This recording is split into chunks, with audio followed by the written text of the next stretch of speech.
नमस्कार, स्वागत है आप सभी का। मैं हूं आपके साथ मनु तेवतिया। आप देख रहे हैं जी मध्य प्रदेश छत्तीसगढ़। सबसे पहले बात करेंगे कि क्या शिवराज के राज में सिस्टम ने दम तोड़ दिया है। क्या मध्य प्रदेश में स्वास्थ्य सिस्टम बदहाल हो चुका है। क्या शिवराज सरकार में स्वास्थ्य व्यवस्थाएं बदहाली की कगार पर पहुंच गई हैं। ऐसा हम इसलिए कह रहे हैं क्योंकि जो तस्वीरें एमपी से सामने आई हैं उनको देखकर आपका भी शिवराज के सिस्टम से भरोसा उठ जाएगा। इंसानियत को शर्मसार कर देने वाली ये तस्वीरें सीधी के चुरहट विधानसभा क्षेत्र की ठाकुर देवा गांव की हैं, जो आपकी टीवी स्क्रीन पर है। गरीब आदिवासी परिवार है ये, और शव ले जाने के लिए उनको शव वाहन तक नहीं मिला, जिसकी वजह से ये लोग 7 किलोमीटर तक चादर के सहारे शव को पैदल ही ले जाने को मजबूर हुए।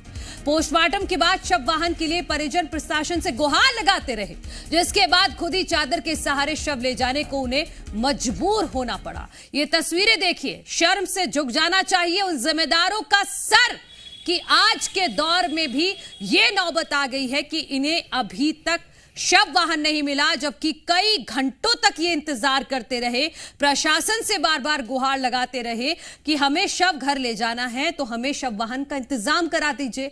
लेकिन मजाल है किसी की कि किसी के जिम्मेदार के कान पर जूं रेंगी हो। जब बहुत देर तक शव वाहन नहीं मिला, तब ये लोग मजबूरी में चादर के सहारे, चादर का भी इंतजाम इन्होंने कैसे किया होगा आप समझिए, चादर के सहारे 7 किलोमीटर तक पैदल चले हैं। ये कंधे पर शव नहीं है, ये कंधे पर सिस्टम है, ये कंधे पर सरकार है। आप समझिए कि इतने बड़े बड़े दावे करने वाले लोगों के बावजूद भी इस तरह की तस्वीरें मध्य प्रदेश के सीधी से सामने आई हैं। वहीं सीधी में शव वाहन नहीं मिलने पर सियासत भी गर्मा गई है। मामले को लेकर शिवराज सरकार पर कांग्रेस भड़की है। एमपी में सिर्फ भ्रष्टाचार चल रहा है, यह कांग्रेस का आरोप है। भाषणों और इश्तेहार तक सिमट कर रह गई है शिवराज की संवेदना। बीजेपी ने मामले को दुर्भाग्यपूर्ण बताया है और दोषियों पर कार्रवाई होगी, ये आश्वासन दिया है।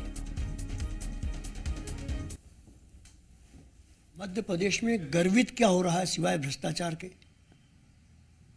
मानवता शर्मसार हो रही है, राजनीतिक मूल्य शर्मसार हो रहे हैं, इंसानियत शर्मसार हो रही है।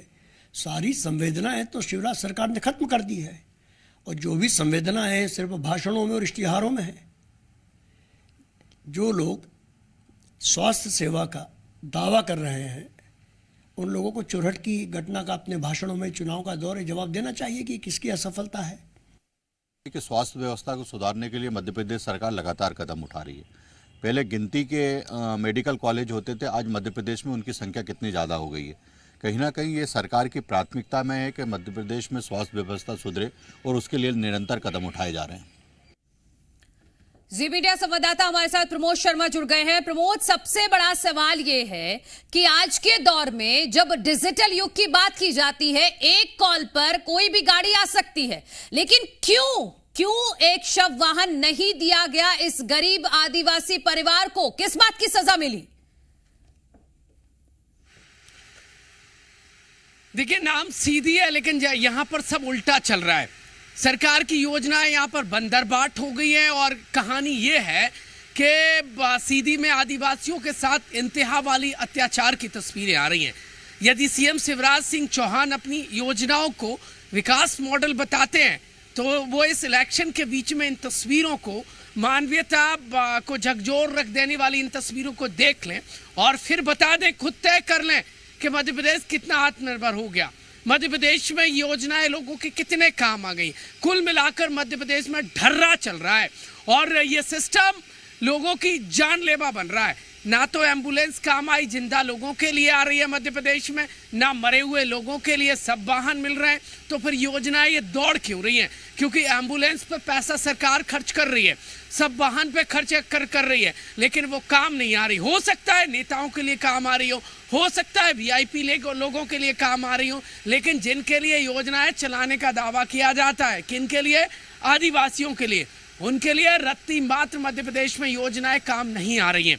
महिलाएं परेशान हैं, मजदूर परेशान हैं, आदिवासियों पर अत्याचार बढ़ रहे हैं। यदि किसी के घर में मैयत हो जाती है तो उसको सब मध्य प्रदेश में झोली बनाकर उसमें टांग करके ले जाना पड़ रहा है। बीमार है तो झोली पर नजर आता है, क्योंकि सड़क नहीं है और दलदल में निकल नहीं सकती, एम्बुलेंस फंस जाती है, लिहाजा तब परेशानी। और अब जबकि अस्पताल से घर यदि आपको सब ले जाना है तो कैसे ले जाना है, वो मध्य प्रदेश में ये नजर आ रहा है। ये चुनाव के बीच में ये तस्वीर है, सरकार के विकास मॉडल की पोल खोल रही है मन्नू, और ये शिवराज सरकार के विकास है।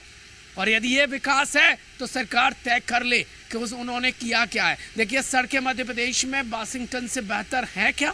वो बरसात में पोल खोल गई, झोली में और खटिया पर मरीज नजर आए। और अब जबकि सब वाहन मिलना चाहिए, नहीं मिल पाता है, कहीं एम्बुलेंस में ऑक्सीजन नहीं होने के चलते मरीज दम तोड़ देता है। और अब ये सीधी से आई हुई तस्वीर है, मानवीयता को झकझोर देने वाली है। उन परिजनों पर क्या बीती होगी जिन्होंने सीएम शिवराज से आस लगाई होगी कि उन्हें सब वाहन मिल जाएगा, लेकिन सब तो छोड़िए, उन्हें देखिए सांत्वना तक नहीं मिली है। अब सियासत खूब हो रही है, बीजेपी जाग गई है, कांग्रेस जाग गई है, हितैषी होने का दावा करने लगी है। लेकिन तब क्या मानवीयता मर गई थी? तब नेता, जब देखिए उनमें मानवीयता नहीं बची थी, जब एक आदिवासी परिजन अपने देखिए परिजन के सबको झोली बनाकर यानी चादर में ले जाने पर बेहद दुर्भाग्यपूर्ण। ठीक है प्रमोद, मैं आती हूँ आपके पास। हमारे साथ भूपेंद्र जी जुड़ गए हैं, भूपेंद्र गुप्ता जी कांग्रेस के प्रवक्ता हैं। भूपेंद्र जी, तस्वीरें देखी हैं आपने सीधी की, पहले तो आप बताइएगा कि एक आदिवासी, गरीब आदिवासी परिवार कंधे पर चादर के सहारे शव को ले जा रहा है। ये बहुत ही पैथेटिक दृश्य है, इतना दुखद और इतना दुर्भाग्यपूर्ण है। कल वहां पर प्रधानमंत्री जी थे और उसके बाद भारतीय जनता पार्टी की सरकार की ये हालत है, इतना भ्रष्टाचार गली गली फैला दिया है, इतनी लूट, इतनी स्वास्थ्य व्यवस्थाएं चौपट कर दी हैं कि आप देखें ये दृश्य ये अकेले सीधी का नहीं है, ये तो आपके चैनल की एक सजगता है कि आपने इस दृश्य को जो है दिखाया है। लेकिन मध्य प्रदेश में हर जगह हो रहा है भाई, लोगों को जो है खटिया पर लोगों को ले जा रहे हैं। और दावा ये कि इन्होंने मध्य प्रदेश को स्वर्णिम बना दिया है, चोर पकड़े जा रहे हैं रोज। और जो है करोड़ों रुपए का ये जो ग्वालियर का घोटाला है, पीएचई का घोटाला, आप देखें उसमें पंप ऑपरेटर को 1 करोड़ देने के बयान सामने आ रहे हैं। ऐसी लूट हर जगह मची हुई है और जनता जो है त्राहिमाम कर रही है, जनता परेशान हो रही है। सरकार को शर्म आनी चाहिए, इस पे माफी मांगनी चाहिए प्रदेश की। कमलनाथ जी इसीलिए 25 लाख का स्वास्थ्य बीमा हर परिवार को दे रहे हैं, देने की बात कर रहे हैं। शर्म आने से और माफी मांगने से काम नहीं चलेगा जब तक जमीन पर चीजें नहीं पहुंचेंगी। सजा मिलेगी इस चुनाव में, इनकी जो है सूपड़े साफ हो जाएंगे और ये बेईमान सरकार अभी धराशायी हो जाएगी। 25 लाख का स्वास्थ्य बीमा देगी कमलनाथ जी की सरकार, 10 लाख का दुर्घटना बीमा देगी हर परिवार को। और इसके माध्यम से हम जो है जनता के बीच में ये जो आयुष्मान की लूट चल रही है, इस लूट को खत्म करेंगे, इस भ्रष्टाचार को खत्म करेंगे। आज बहुत ही दुखद दृश्य है ये, और ये दृश्य अकेले सीधी में तो आपने दिखाया, हम आपको बहुत बधाई देते हैं। ये दृश्य तो हर जगह है और स्वयं कल प्रधानमंत्री जी वहां पर थे, उन्हें दिखाई पड़ रहा होगा कि किस तरह से जो है मध्य प्रदेश में जन स्वास्थ्य को साफ कर दिया है इस सरकार ने। अभी तो वो हाफ की बात कर रहे थे, यहाँ पूरा साफ है। और इस सफाई को जो है जनता ने अपनी खुली आंखों से देखा है कोविड में भी, और आज भी देख रही है कि कोविड के 2 साल 2.5 साल बाद भी व्यवस्था सुधार नहीं पाए। ठीक है भूपेंद्र जी, आप रहिएगा हमारे साथ। हमारे सहयोगी प्रमोद शर्मा आपसे कोई सवाल लेना चाहते हैं। प्रमोद, आप सवाल कर लीजिए भूपेंद्र गुप्ता जी। सर, मध्य प्रदेश आत्मनिर्भर बन गया है क्या? कैसे बनेगा? मुझे तो कोई नजर नहीं आ रहा। आदिवासियों पर अत्याचार की इंतहा हो रही है, सीधी पेशाब कांड, और अब एक आदिवासी घर का जो चिराग बुझ गया तो उसके लिए एम्बुलेंस और सब वाहन नहीं मिला, झोली बनाकर ले जाना पड़ रहा है। कांग्रेस पार्टी का क्या स्टैंड है सर? ये सिस्टम को कैसे सुधार पाएंगे आप? हम इस व्यवस्था को सुधारेंगे। हम जो है हर परिवार को 25 लाख का स्वास्थ्य बीमा देने वाली है कमलनाथ जी की सरकार। और ये आज देखें 850 तो जो है प्रोफेसरों की कमी है मेडिकल कॉलेजों में, दीवारें बनाने में लगी हुई है सरकार। स्वास्थ्य बीमा से एम्बुलेंस मिल जाएगी क्या? नहीं, एम्बुलेंस की व्यवस्था हमने की है, हमारे वचन पत्र में है। कमलनाथ, आपको मैं याद दिलाना चाहता हूँ कि कमलनाथ जी के हर विधायक ने एक एम्बुलेंस अपने पैसे से जो है अपने सुरक्षा निधि के पैसे से दान करी थी कोविड में, ताकि जो है कोई जो है इमीडिएट काम नहीं आ रही के लिए नहीं वो काम जारी रहेगा। काम नहीं आ रही है। जी, काम इस सरकार को लेना चाहिए था ना, वो तो दान वो काम नहीं आ रही है, नजर नहीं। इनको ये काम नहीं आ रही, तो ये पेट्रोल नहीं भरवा पा रहे हैं क्या, डीजल नहीं दे पा रहे हैं उन गाड़ियों को? वो तो मौजूद हैं। लाल परेड ग्राउंड पर इन्होंने मेला लगा के एम्बुलेंस अच्छा। जारी करी थी, जरा पूछे उनसे क्या हुआ उन एम्बुलेंसेस का, क्यों उनमें पेट्रोल डीजल? मन्नू आप मध्य प्रदेश में अंदाजा लगा लीजिए, देश के दिल में आदिवासियों के साथ क्या देखिए उनके साथ अत्याचार किया जा रहा है, उनके साथ किस तरीके से अमानवीय व्यवहार किया जा रहा है। ये लेटेस्ट खबर आप देखिए, आदिवासियों के साथ अत्याचार की वानगी, अमानवीयता और संवेदनशीलता की हद देखिए। प्राइम मिनिस्टर नरेंद्र मोदी जिस मध्य प्रदेश में पहुंचे, जहां से शिवराज सरकार की योजनाओं का गुणगान और वखान किया गया, वहीं पर पोल खुल गई, और पोल इस कदर खुली कि सब वाहन नहीं मिला। एक आदिवासी घर का चिराग बुझ गया, वो सब वाहन के लिए इंतजार करते रहे, झोली में डालकर उसको ले जाना पड़ा। पीएम मोदी को आखिरकार क्या फीडबैक मध्य प्रदेश से दिया गया? शिवराज सरकार का यह विकास मॉडल है? ऐसे मध्य प्रदेश आत्मनिर्भर बनेगा? आदिवासियों का आर्थिक विकास ऐसे होगा? आदिवासियों को सम्मान ऐसे मिलेगा? यह हालात एमपी के देख लीजिए। 18 साल से चीफ मिनिस्टर है मध्य प्रदेश के सीएम शिवराज सिंह चौहान। आदिवासियों के हित की बात तो कही जाती है, लेकिन वानगी और हकीकत ये सीधी की घटना तय कर रही है।